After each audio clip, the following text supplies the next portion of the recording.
All right, we are live. Welcome, everybody, to the Gunner Technology Livestream, a weekly tech talk for non-techies and techies alike. I'm your host, Darren Merkins. With me is CEO of Gunner Technology, Cody Swan. What's up, Cody? Oh, not much. It's just another day in paradise here. I was going to ask you, how many inches of snow did you get last night? It was like 87 degrees here last night. So. Okay, because in Las Vegas, we got almost a foot of snow where I live last night. That is absolutely insane. It is bananas. It is absolutely covered in snow where I live, and it's the most snow they've ever gotten. Apparently, it's the first time. I don't know if this is true, but I don't think the truth matters at this point. But apparently, it's the first time they've ever recorded snow sticking at McCarran International Airport. They got like an inch of snow there, and it's always warmer there because I'm out in the burbs by the mountains, and we've got 8 inches of snow on the ground. That is so crazy. That is just so crazy. I haven't seen this much snow since I was back east.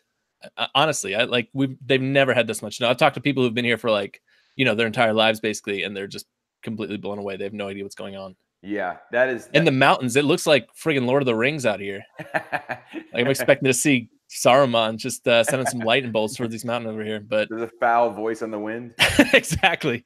It's Saruman. So we're dealing with that. But I guess you guys have 87-degree weather, so I'd honestly probably prefer that. That sounds really nice. I'd take the snow. I just got back from Asheville it was not snowing, but it was chilly and it was really nice. It was really, really nice. I walked around with as little clothing on as possible, which is not as little as you would imagine. You're just walking around in a bathing suit. Pretty much. All right, so let's go ahead and get started. We can dive right in with the Country Store giveaway. Country Store is a lifestyle brand for anyone who loves the outdoors. You can visit them at countryshoreoutfitters.com. And sign up for the Country Store giveaway on our Facebook page, which the winner of the Country Store giveaway this week is David R. from Gaithersburg, Maryland. So, David, you've got a Country Store hat heading your way along with copies of our ebooks. Congratulations on winning it. Anyone who didn't win this week can sign up next week on our Facebook page. And while you're on our Facebook page, go ahead and answer our question of the week, which this past week was...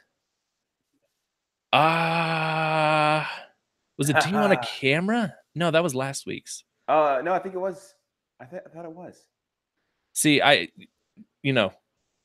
we should really have this stuff ready. You know what the question of the week should be is, will we know what the question of the week is? It is, do you own a camera? Yeah. And actually, this was a shocking result. Nearly 100% of the responses said no, meaning the option being cameras come without phones, ? So I guess that's a sign of the times. It really has gotten to the point, though, where camera phones are now such high quality that it seems kind of pointless to own a camera. I mean, for someone who likes to carry around the least amount of things, as we've both figured out about ourselves, trying to do whatever we can to not check bags. Yeah, it seems like kind of a waste. Plus, there's apps too, I guess, that make the phone camera look more professional by faking I don't know what that's called, like blurring out the distance in the background. Like the focal length, they're like adding an artificial focal length to the iPhone camera. They film movies on friggin' iPhones now. There was a movie that was released called Tangerine that was filmed entirely on an iPhone, and it was in film festivals and stuff, and pretty well received. In the back of Steve Jobs' estate. Yeah, exactly. Yeah, so I guess that makes sense. I'm not surprised. I'm surprised more people don't own cameras, I guess. Apparently the cameras that caught the two gentlemen that roughed up Jussie were filmed from an iPhone. They were just running on a loop. Some guy left his iPhone on the roof.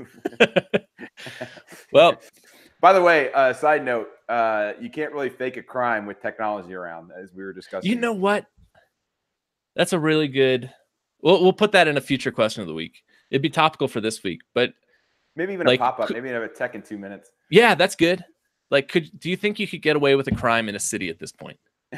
Because I honestly think it's borderline impossible with the number of cameras that are around. I think we've seen that play out in recent I would argue that giant corporations get away with crimes in cities all the time. Zing. And why are you people here? Actually, speaking of that, I was thinking of a topic for the question of the week this week. And in the news this week was, I guess, this didn't end up being the question of the week, but apparently Google got busted. This would be another good 2-minute tech talk. But Google got busted for having a microphone on Nest security devices and not telling anyone. But And now people are up in arms about, like, you know, Google said, you know, we weren't recording your audio, but I don't think anyone believes that at this point. It's weird because, like, and I haven't read this. I saw headlines and I saw that, I think it's Lindsay. No, it was David Weiner, I think. I can't remember his name. The politician, the Democrat, is all up in arms about it. And I imagine what happened is that, like, this happens all the time with hardware, because, like, you plan for stuff that's not there yet with hardware. So you launch it with a microphone, but nothing connected to it. And then, like, in a firmware update, which you can push down remotely, you do actually connect the microphone. And who knows what they planned on using it for. But I'm sure that's how it started. They're like, yeah, we'll just put this in here because we're going to future-proof this, because no one's going to buy another Nest. You know what I mean? Right. They're pretty expensive. So it's better to add stuff in front than to try and get people to buy another device down the line. I guess maybe that's a good 2-minute today's tech in 2 minutes or less topic, because there's a lot to talk about there. But the question of the week ended up being, because there's something of a war going on in the video game arena, where there are a number of competing what are called battle royale games out there now. It seems like 17 new battle royale games get released every day. So the question, are these like Fortnite clones? Well, the question of the week is, do you know what a battle royale game is? Okay. So you can hop on and say, kind of, I guess. Kind of.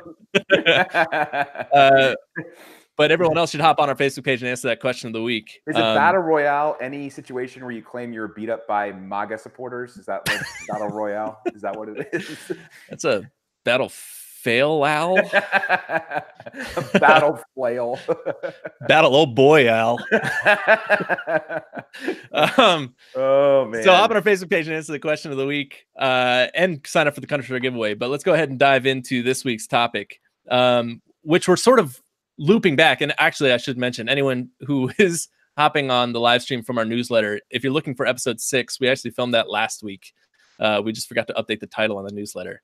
Right. So if you want to watch the episode about nurturing client relationships, that video is on our YouTube page, or actually YouTube, Facebook, Periscope. But today's topic is actually kind of taking a step back, because we've already gotten to the nurturing the client relationship phase, but we never actually talked about networking, which is arguably the most important step in acquiring new clients. Wouldn't you say? Yeah. And really, they kind of blend together, the nurturing. So networking should, if done effectively, lead to new clients, which then should lead to the nurturing phase, which part of the nurturing phase then is networking, which you're networking with your new clients, kind of thing. So it does bleed together. And we just kind of chose to put them in the bottom of the funnel order instead of the top of the funnel order. So talk about how networking fits in with the entire biz dev process. So is it sort of,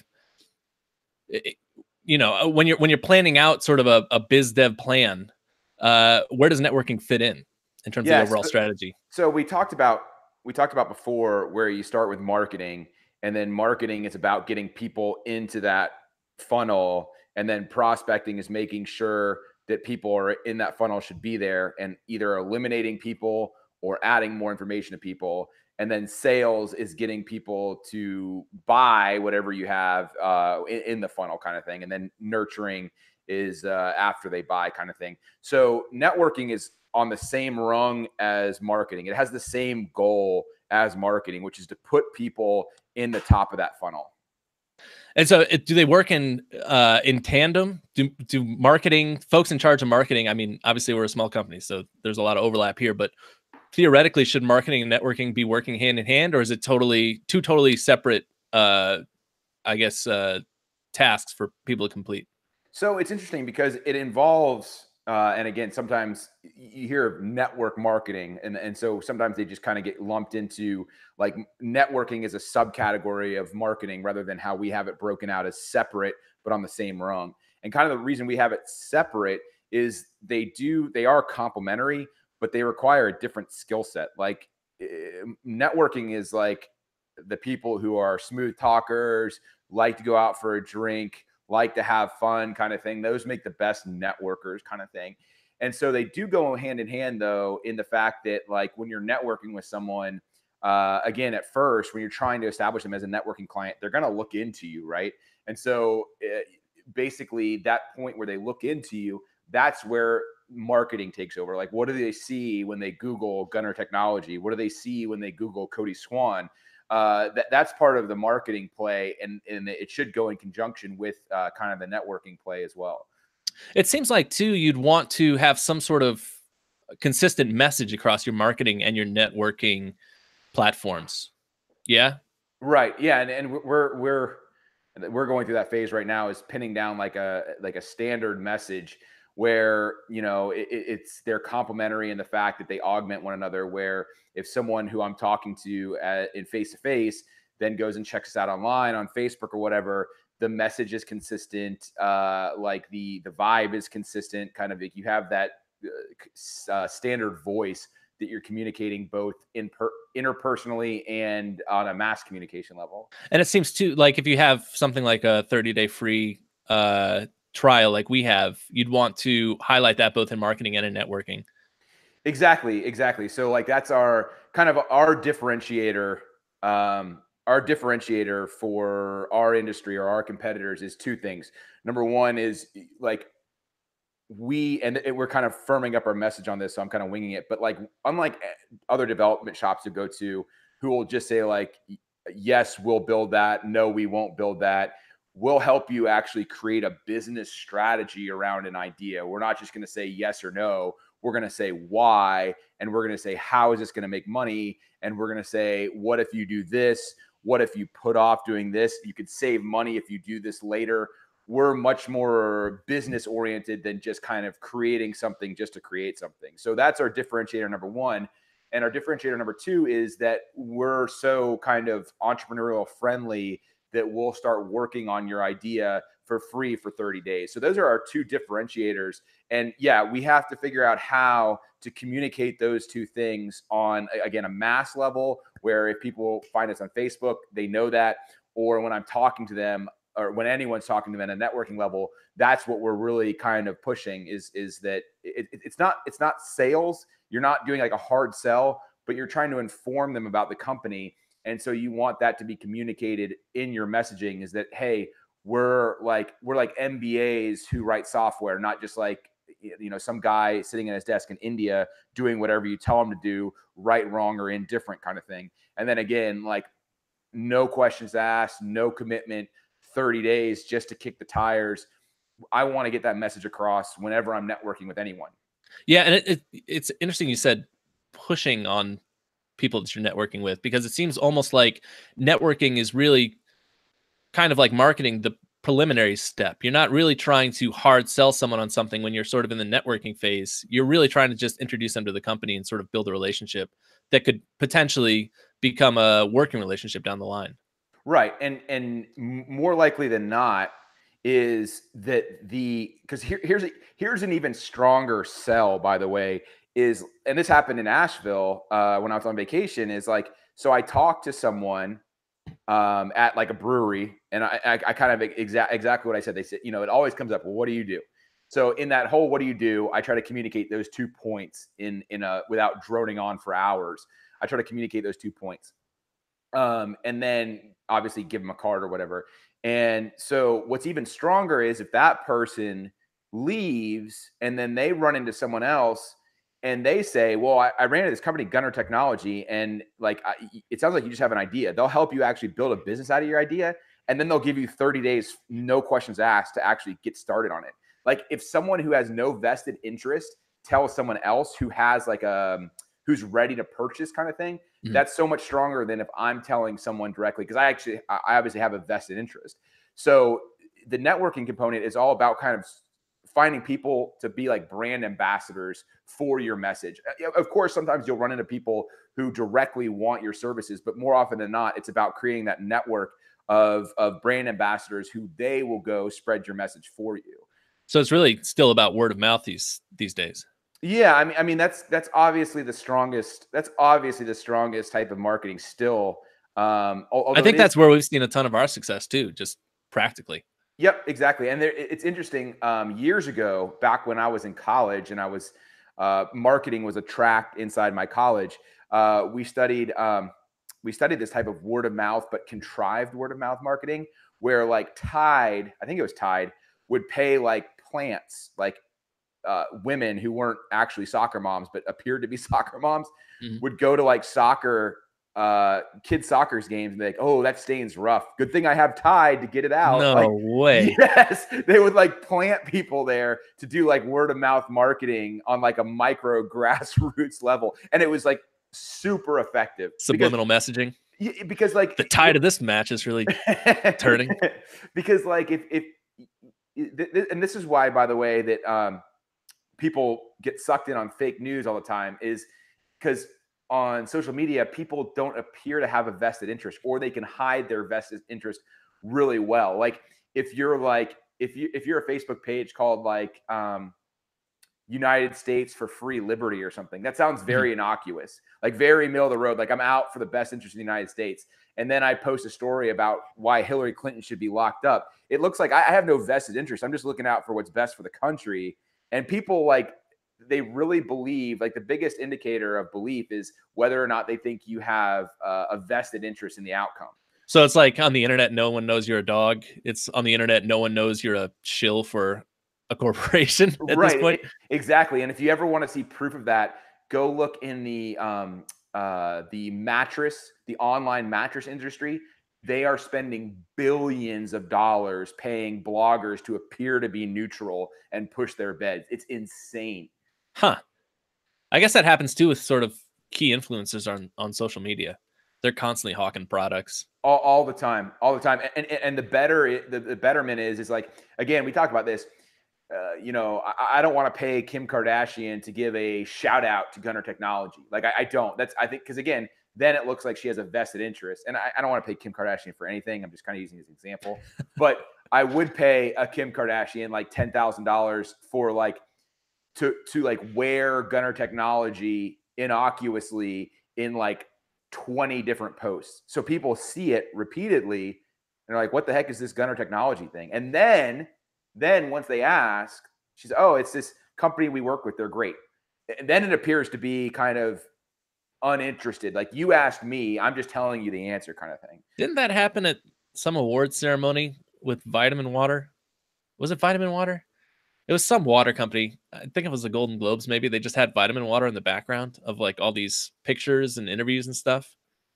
I'm sure it was something. They do it all the freaking time. That was big news. But I guess that's more, that trends or seems to tend more towards marketing as opposed to networking. Networking seems to be more face-to-face interaction as opposed to sneaking your product in. I guess it's probably a blurred line. Yeah, well, exactly. So and it's all terms that mean a lot of different things to a lot of different people, marketing and networking, and basically the entire biz dev cycle. Right, exactly. And this is why, by the way, nurturing bleeds in with networking, because if you're doing nurturing well and you're networking with your clients, like you're meeting with them, you're having dinner with them, and you're saying, hey, we're starting this new program, this 30-day free trial, which will allow new clients to kind of get off the ground with their idea for no commitment for 30 days for free. So if you're talking to anyone, please let them know about that. That's networking. Because you're creating a brand ambassador out of your client. A question here that's kind of interesting: is networking more boots on the ground than the other aspects of biz dev? And I'd say yes, but yeah, absolutely, absolutely. And with the whole social media craze, there is this aspect of like remote networking. And again, it is important, especially if you're remote, to pick up the phone and talk to your networking people every once in a while. Networking contacts rather. But it is much more like shooting the shit type of thing. Right. That's much more what it is. Well, YouTube's going to demonetize this video. You can't say the S word, Cody. Oh, is that right? Shooting the shoot. Shooting the chips. Shooting the chips. And I should hedge on that, because one of the things where I see networking is ineffective is when it's just shooting the chips. You have to be explicit. We talked about this with nurturing. You have to tell the networking, your networking contact, what you want from them. You have to, don't worry about it. It's not cheap. It doesn't cheapen it. People want to help other people, especially if it's especially if it's easy for them to help other people. So you tell them like, hey, we came up with this new program, and look, here's like a one pager about it. So if anyone asks you about it, can you pass this along? If anyone seems interested, can you pass this along? So make it very easy for them, and make it seem like they're doing you a huge favor. I mean, so like kind of like zero. And again, like you don't want to tell them a tit for tat, like, hey, if you refer someone to us, we'll give you a gift. That's tacky. Right. But when you get a referral, send them a gift. You know what I mean? Yeah. Like, yeah. Send them a gift, even if it's just a handwritten card or something like that. It says thank you. Make sure you're actually showing your appreciation, because I guarantee if they feel appreciated and that they helped you, they'll keep doing it.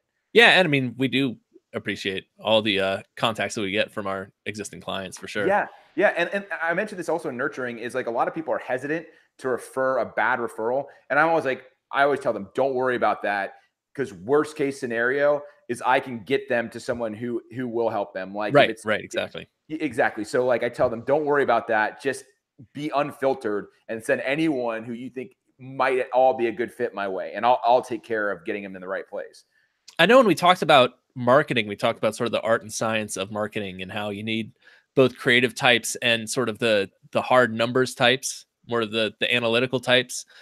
What would you say are the key characteristics for good networking? I would imagine it's something to do with like you still want the analytics side of it, which maybe we can get into how you track stuff with networking in a little bit. But it seems like some sort of or people who are extroverted and love meeting people is probably what you're looking for in a networker.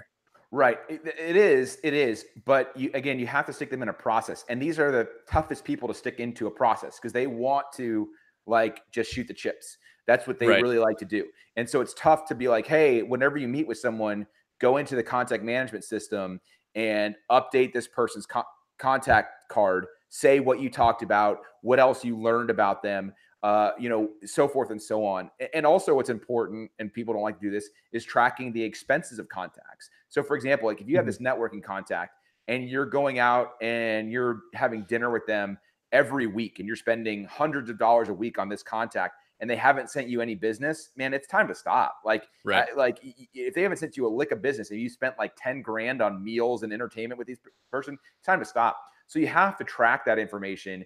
And also it seems like laborious at first, but when you get down to it, like when someone actually, when a networking contact refers someone to you, if you've left good notes about that contact, like what they like, what you talked about, then you can delegate the sending of the gift. See what I'm saying? Like you can send it to someone else. And you can say, we need to send someone as a gift. And they can look through the contact information and be like, oh, this person likes beer, so I'm going to send them a gift card to Total Wine, kind of thing. Exactly. And I guess in terms of the metrics of networking, it really does come down to the dollars and cents. You want to track how much you're spending versus how much you're getting from whatever contact you're tracking.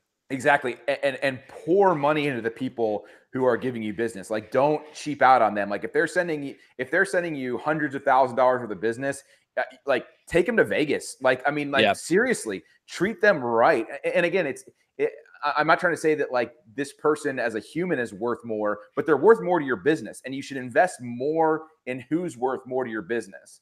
Except don't send them to Vegas now, because the entire city's shut down because we got 8 inches of snow. That's right. I'd say too, probably in terms of tracking, you want to, and this kind of gets back to like Glenn Ross stuff, but you want to track who your best networkers are, who you're getting the most return from in terms of the actual boots on the ground your company has, and sort of funnel the best leads or the best potential opportunities towards them, and sort of identify who your top networkers are.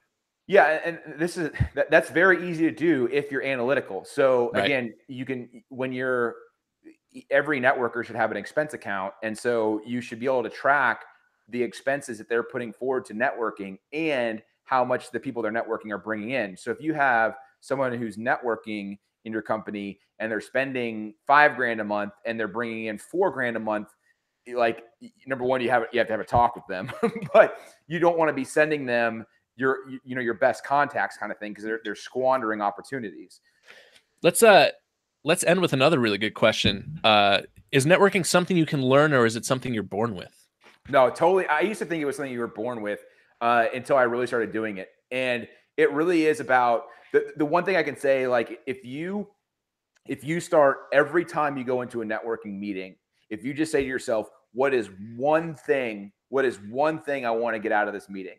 Mhm. And that could be like, I want to know where the guy went to college, but it's something, some goal. But if you go into every networking meeting with at least one goal, like if nothing else, I'm going to figure this out, or I'm going to get the person to do this or whatever, that helps tremendously.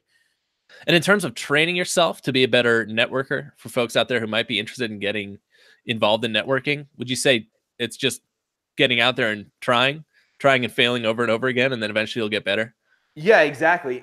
And it's weird, but it's like pay attention to someone who you think is a really good networker. Like Hmm. shadow someone. It doesn't have to be in a professional context, but actually shadow someone who you think is like fun to be around and kind of see like why they're fun to be around. And now again, you kind of have to, like, if this person's fun because they tell offensive jokes, you kind of have to temper that when you go into a professional Right. context, but see why someone's fun to be around. And you can figure stuff out. You can look at people. It's a lot more about, when you're getting started, it's a lot more about listening than anything else. And even when you go out, whenever you go out networking, the questions you ask are so much more important than what you actually say. If you're a good networker, you're going to be doing like 3 times as much listening as you are going to be talking. I think that's a great place to leave it. So that's going to do it for this week's episode of the Gunner Technology Livestream. You can check out the blog post for this episode at gunnertech.com. The podcast will be available on iTunes. Check out our ebooks at Barnes & Noble, Amazon, iBooks, Kobo, and anywhere else ebooks are sold. Make sure to hop on our Facebook page and sign up for the Country giveaway. Country is a lifestyle brand for anyone who loves the outdoors. You can visit them at countryshoreoutfitters.com. And while you're on our Facebook page, go ahead and answer our question of the week, which this week is, do you know what a battle royale game is? We're sort of in the midst of the battle royale game wars at this point. So I'd be curious to see how many people are actually aware of what battle royale games are at all. But hop on our Facebook page, answer that question, and tune in next week, 1 p.m. Eastern time, for the next episode of the Gunner Technology Livestream, Thursday, 1 p.m. Eastern time. But that's going to do it for us this week. I'm Derry. That's Cody. We'll see you next week.